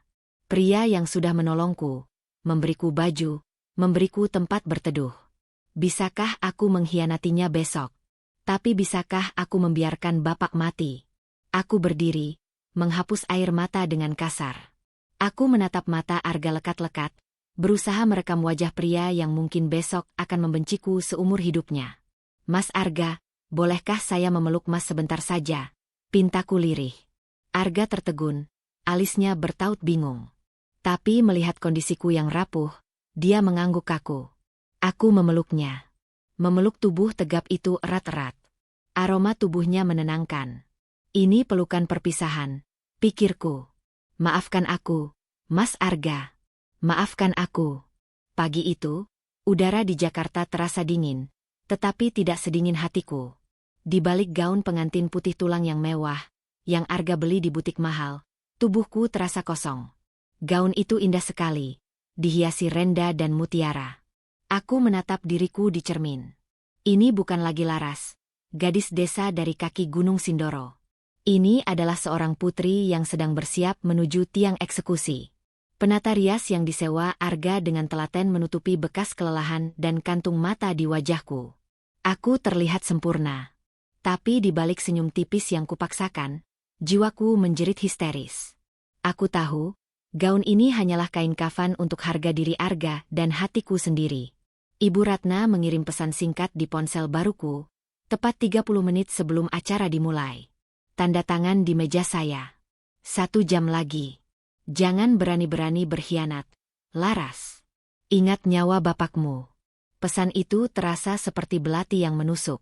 Keputusanku sudah bulat. Aku harus mengkhianati pria yang sudah menolongku, demi nyawa satu-satunya keluargaku. Arga datang menjemputku. Dia terlihat luar biasa dalam balutan tuxedo hitam yang dibuat khusus. Tampannya, kesungguhannya, dan aura kekuasaannya, semua itu membuatku semakin merasa bersalah. Kamu cantik sekali, Laras, katanya, untuk pertama kalinya memberikan pujian tulus. Aku tidak menjawab, hanya menunduk. Aku tidak pantas menerima pujian itu. Kami tiba di ballroom mewah Hotel Bintang 5 di kawasan Jakarta Pusat. Ruangan itu disulap dengan dekorasi bunga sedap malam putih yang beraroma harum. Hanya keluarga inti dan beberapa kolega dekat Arga yang hadir. Di barisan depan, duduk Ibu Ratna yang mengenakan kebaya sutra ungu mewah, dengan senyum yang dipoles sedemikian rupa, namun matanya memancarkan kegembiraan yang mengerikan. Di sebelahnya, Raka dan Siska berbisik-bisik sambil menatapku dengan jijik dan ejekan. Kami duduk di meja akad. Penghulu sudah siap. Aku duduk di sebelah Arga. Aku bisa merasakan kehangatan tubuhnya di sampingku, aroma maskulin dari parfumnya. Arga menggenggam tanganku di bawah meja. Genggaman itu kuat, seolah ingin memberiku kekuatan, seolah berkata, "Jangan takut, aku bersamamu." Justru genggaman itulah yang menghancurkanku. Acara dimulai. Arga memimpin prosesi ijab kabul dengan suara yang lantang dan tegas. Saya terima nikahnya Laras binti Darman dengan mas kawin seperangkat alat sholat dan emas 100 gram, dibayar tunai. Saksi berkata, "Sah." Alhamdulillah. Air mataku langsung menetes di balik veil tipis yang menutupi wajahku. Ya Allah, kini tiba giliranku. Penghulu menoleh padaku. "Saudari Laras, setelah suami kamu sah mengucapkan ijab kabul, sekarang adalah giliranmu. Dengan kesadaran penuh dan tanpa paksaan, apakah kamu bersedia menerima saudara Arga Wibowo sebagai suami kamu dan imamu?" Semua mata tertuju padaku. Mata Ibu Ratna yang menantang. Mata Raka yang mencibir. Dan mata Arga, yang menatapku dengan tatapan lembut dan penuh harap. Di matanya, aku melihat janji perlindungan yang tulus. Aku melihat harapan untuk masa depan yang lebih baik. Tapi di telingaku, terngiang suara batuk bapak. Terngiang ancaman Ibu Ratna. 200 juta. Jantung. Operasi. Aku menarik napas dalam-dalam. Gaun indah ini terasa seperti belenggu. "Laras." "Jawab nak," ujar penghulu pelan. Aku menatap mata Arga untuk terakhir kalinya. Aku mencoba menyampaikan seluruh permohonan maaf dan cinta anak pada ayahnya melalui tatapan itu. Aku harus menjadi jahat, demi kebaikan yang lebih besar. Aku berhenti. 1 detik terasa seperti 1 jam. "Saya tidak bersedia," jawabku akhirnya. Suaraku serak, pecah, nyaris tidak terdengar, tapi cukup untuk mengguncang seisi ruangan. "Laras, kamu bercanda." Arga. Suaranya bukan marah, melainkan terkejut, bingung, dan terluka. Dia tidak melepaskan genggaman tanganku. Seluruh ruangan hening sesaat, lalu pecah menjadi bisik-bisik kencang. Raka tertawa terbahak-bahak di tempatnya. Siska menutup mulutnya, tapi matanya bersinar penuh kemenangan. Ibu Ratna, wanita itu, tersenyum lebar. Itu adalah senyum kemenangan paling kejam yang pernah kulihat. Dia bangkit dari kursinya, berjalan mendekatiku. "Bagus, Laras. Kamu cerdas. Kamu sudah memilih yang benar," bisiknya di telingaku. Lalu ia mengeluarkan ponselnya. "Ibu sudah tanda tangan persetujuan operasinya. Bapakmu selamat. Kamu sudah bebas. Sekarang angkat kakimu dari sini sebelum saya panggil keamanan." Aku terhuyung. Bebas. Bapak selamat. Aku menatap Arga.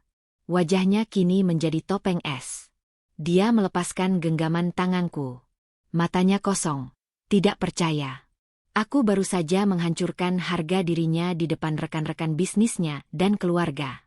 "Kenapa, Laras?" tanyanya pelan. Aku tidak sanggup menjawab. Aku hanya bisa menunduk, menangis di balik veil. Aku ingin menjelaskan, tapi aku tidak bisa mengkhianati janji pada Ibu Ratna untuk tutup mulut.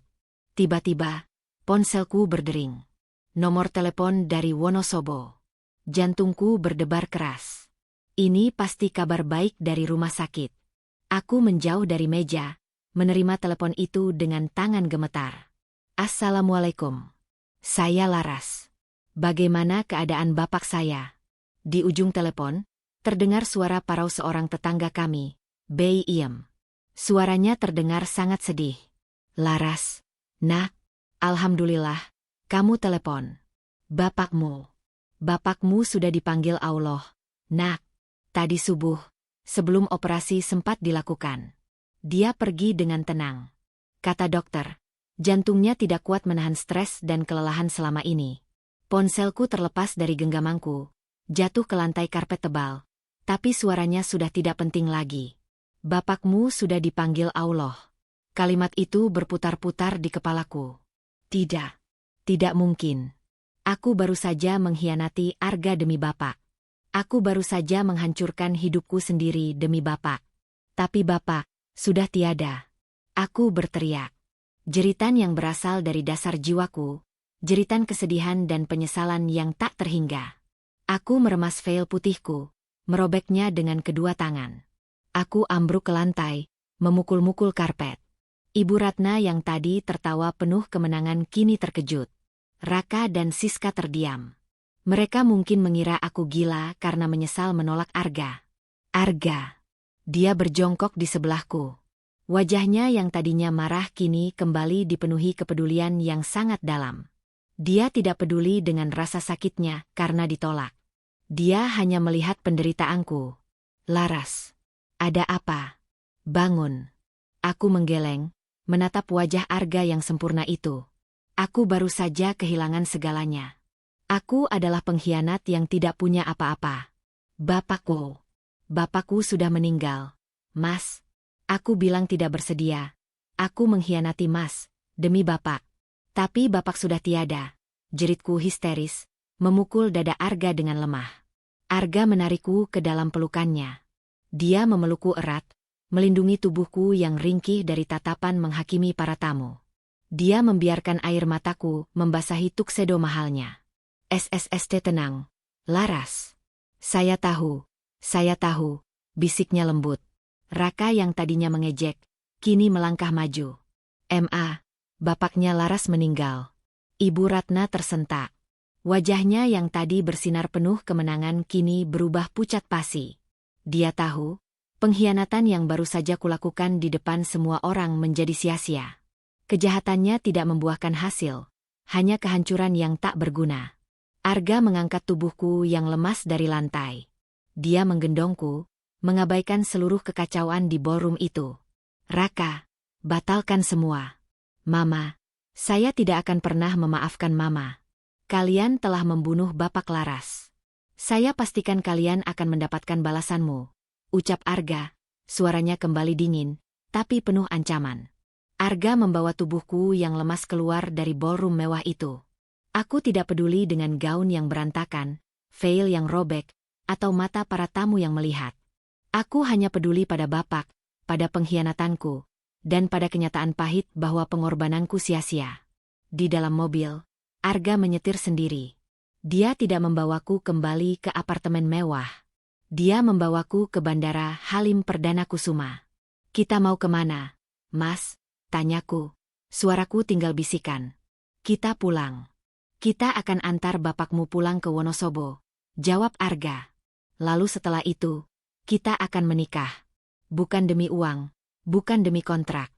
Tapi karena saya tidak bisa membiarkanmu sendirian. Aku menatapnya dengan air mata. Menikah. Setelah semua pengkhianatan ini, Arga menghentikan mobilnya. Dia menoleh, menatap mataku. Saya tahu kamu menolak saya demi bapakmu, Laras. Saya sudah menduga ada yang tidak beres. Makanya saya menyuruh orang saya untuk menjaga bapakmu. Tapi ternyata, saya terlambat. Kamu sudah berkorban. Tapi Allah punya rencana lain. Sekarang, kamu tidak punya siapapun lagi di sini. Dan saya, Arga Wibowo, akan mempertanggungjawabkan perasaanku padamu. Saya akan membersihkan nama baikmu. Tapi saya tidak akan memaafkan Mama dan Raka. Aku memeluk Arga erat-erat. Pelukan yang penuh rasa terima kasih, rasa bersalah, dan sebuah benih cinta yang baru saja mekar di tengah-tengah kehancuran. Aku tidak punya pilihan. Aku hanya punya dia. Pria yang kukhianati, tapi justru menjadi satu-satunya pelindungku. Lalu, bagaimana kelanjutan nasib Ibu Ratna dan Raka setelah Arga mengetahui rencana jahat mereka? Dan apakah pernikahan yang dibangun di atas kesedihan dan pengkhianatan ini bisa bertahan? Perjalanan udara dari Bandara Halim Perdana Kusuma menuju Bandara Ahmad Yani, Semarang terasa sunyi dan mencekam. Kami menaiki pesawat sewaan pribadi yang dipesan Arga dalam hitungan menit. Di dalam kabin yang mewah itu, hanya ada suara deru mesin pesawat dan isak tangis tertahanku. Arga duduk di sampingku, tidak melepaskan genggaman tangannya sedetik pun. Dia tidak banyak bicara, hanya sesekali mengusap punggung tanganku dengan ibu jarinya, memberikan kekuatan tanpa kata-kata. Sesampainya di Semarang, sebuah ambulans jenazah VIP sudah menunggu. Arga mengatur segalanya. Jenazah Bapak sudah diterbangkan lebih dulu dengan pesawat kargo khusus, dan kini kami beriringan membelah jalanan Jawa Tengah menuju Wonosobo. Hujan turun deras saat kami memasuki kawasan Kledung Pas. Seolah langit ikut menangis menyambut kepulangan Bapak. Kabut tebal menyelimuti lereng Gunung Sindoro dan Sumbing, menambah suasana duka yang begitu pekat. Ketika mobil kami memasuki pelataran rumah kayu sederhanaku di desa, ratusan pelayat sudah berkumpul. Tetangga-tetangga yang baik hati, murid-murid mengaji Bapak, semuanya ada di sana. Mereka menatap mobil mewah Arga dengan tatapan asing, namun segera berubah menjadi iba saat melihatku turun dengan mata bengkak dan gaun pengantin yang sudah kuganti dengan gamis hitam polos. "Laras, yang tabah ya, nak," bisik Bu RT sambil memelukku. Aku tidak sanggup menjawab.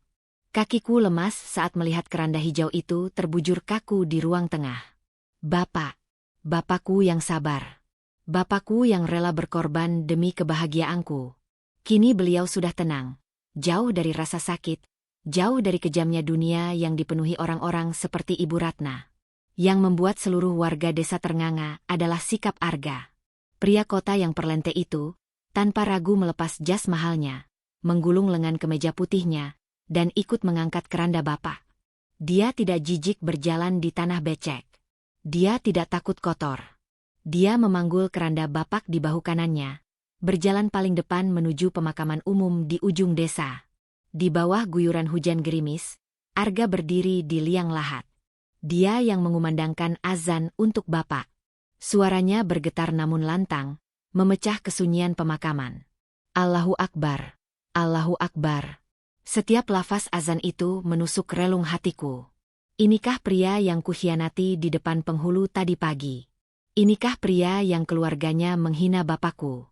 Dia justru memuliakan Bapak di saat terakhirnya, lebih dari siapapun. Setelah gundukan tanah merah itu tertutup sempurna dan ditaburi bunga Kamboja, para pelayat perlahan pulang. Tinggal aku dan Arga yang masih duduk bersimpuh di samping nisan kayu yang basah. "Maafkan Laras, Pak." Laras gagal menyelamatkan Bapak, bisikku di antara air mata. Arga merangkul bahuku. "Kamu tidak gagal, Laras. Kamu sudah berusaha sekuat tenagamu. Sekarang, biarkan Bapak istirahat. Dia pasti bangga punya anak sepertimu." Tiba-tiba, ponsel Arga berbunyi terus-menerus. Nama Mama terpampang di layar. Arga menatap layar itu dengan tatapan dingin yang belum pernah kulihat sebelumnya. Dia menekan tombol loudspeaker agar aku bisa mendengar. "Arga, kamu di mana? Kamu harus pulang sekarang. Investor marah besar. Saham perusahaan anjlok karena kamu membatalkan pernikahan di depan umum. Kamu harus tanggung jawab," teriak Ibu Ratna di ujung telepon. Suaranya panik, bukan karena kematian Bapak, tapi karena uangnya hilang. Arga menjawab dengan suara tenang namun mematikan. "Dengar baik-baik, Ma. Saya sedang di Wonosobo, memakamkan pria yang nyawanya kalian mainkan seperti dadu. Dan soal tanggung jawab, saya sudah melaksanakannya." "Apa maksudmu, Arga?" "Saya baru saja mengirim email ke Dewan Direksi.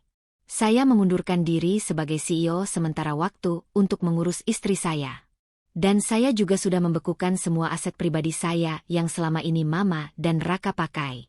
Kartu kredit Mama, mobil sport Raka, bahkan akses ke rekening belanja bulanan, semua sudah saya blokir per detik ini."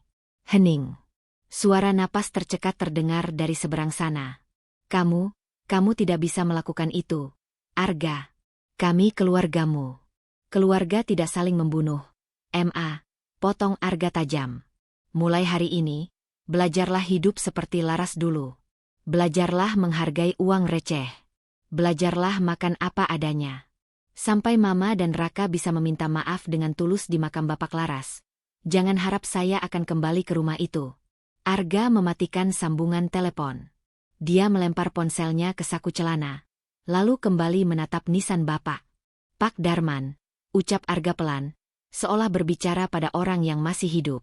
"Saya minta izin. Saya ingin menikahi putri Bapak. Bukan di gedung mewah, bukan dengan pesta pora. Tapi di sini, di desa ini, disaksikan oleh tanah kelahiran Bapak. Saya berjanji, demi Allah, saya akan menjaganya sampai napas terakhir saya. Saya akan menggantikan Bapak untuk melindunginya. Aku menoleh, menatap Arga tak percaya. Mas. Laras, kata Arga sambil memegang kedua tanganku yang dingin. Saya tidak butuh gaun mewah atau tamu pejabat. Saya cuma butuh kamu. Maukah kamu menikah dengan saya? Mengulang akad yang tadi gagal, tapi kali ini dengan niat yang tulus karena Allah. Bukan karena paksaan, bukan karena kontrak. Air mataku tumpah lagi, tapi kali ini air mata haru. Di tengah duka yang mendalam, Allah mengirimkan pelangi. Aku mengangguk pelan. Saya bersedia, Mas. 3 hari kemudian, pernikahan itu digelar. Sangat sederhana. Hanya di masjid desa, dengan mas kawin seperangkat alat sholat dan cincin yang kami beli di Jakarta. Tidak ada catering mewah, hanya nasi kotak buatan ibu-ibu tetangga. Tidak ada gaun rancangan desainer. Aku hanya memakai kebaya putih peninggalan almarhumah ibu yang sudah dijahit ulang agar pas di badanku. Tapi, saat Arga mengucapkan ijab kabul di hadapan Pak Penghulu Desa dan Wali Hakim, suaranya terdengar jauh lebih mantap daripada saat di Hotel Bintang 5. Saya terima nikahnya dan kawinnya Larasati binti Darman dengan mas kawin tersebut dibayar tunai. Sah. Kata itu menggema di dinding masjid tua. Sah.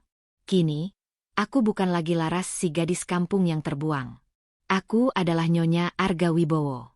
Tapi lebih dari itu, aku adalah wanita yang dicintai oleh pria paling baik yang pernah kutemui. Setelah pernikahan, kami tidak langsung pulang ke Jakarta. Arga menepati janjinya. Dia membeli sebidang tanah di sebelah rumah peninggalan bapak. Mau buat apa, Mas? Tanyaku heran. Arga tersenyum, menyingsingkan lengan bajunya. Kita bangun madrasah yang lebih besar. Bukankah itu cita-citamu? Kamu jadi gurunya, aku yang jadi donaturnya. Kita besarkan anak-anak di sini biar pintar dan beradab. Biar nggak ada lagi orang kaya yang sombong seperti keluargaku dulu. Aku menangis bahagia, memeluk suamiku erat-erat di bawah langit Wonosobo yang cerah. Gunung Sindoro berdiri gagah di kejauhan, menjadi saksi bisu perjalanan cintaku yang berliku. Lalu bagaimana dengan Ibu Ratna dan Raka? Kabar terakhir yang kudengar dari pengacara Arga, mereka sekarang tinggal di rumah kontrakan kecil di pinggiran Jakarta. Mobil-mobil mewah ditarik leasing, dan Raka terpaksa bekerja sebagai staf administrasi biasa dengan gaji UMR. Siska. Tentu saja dia langsung meninggalkan Raka begitu tahu Raka jatuh miskin. Karma tidak pernah salah alamat. Suatu sore, saat aku sedang duduk di beranda rumah kayu kami, menikmati teh hangat buatan Arga, aku bertanya padanya. Mas, apakah Mas masih memikirkan Almira? Arga meletakkan cangkir tehnya. Dia menatapku, lalu tersenyum lembut. Senyum yang kini sering ia tunjukkan hanya padaku. Almira adalah masa lalu. Laras. Dia kenangan yang indah. Tapi kamu adalah masa depan. Kamu adalah rumah tempatku pulang. Dulu aku mencarinya di matamu. Tapi sekarang, saat aku melihat matamu, aku hanya melihat Laras. Istriku yang kuat. Dia mengecup keningku. Dan di detik itu, aku tahu. Penderitaan, penghinaan, dan air mata yang kulalui, semuanya adalah jalan terjal menuju kebahagiaan yang sesungguhnya. Aku, Laras, bunga desa yang pernah diinjak-injak, kini mekar sempurna di tangan orang yang tepat. Takdir memang misterius. Kadang ia menghancurkanmu berkeping-keping, hanya untuk menyusunmu kembali menjadi sesuatu yang jauh lebih indah. Dan disinilah aku sekarang, di kaki Gunung Sindoro, hidup bahagia selamanya bersama Sang Pelindung Hati. Terima kasih sudah mendengarkan kisah Laras dan Arga. Jangan lupa untuk selalu bersyukur dan berbuat baik, karena kita tidak pernah tahu kapan roda nasib akan berputar. Wassalamualaikum warahmatullahi wabarakatuh.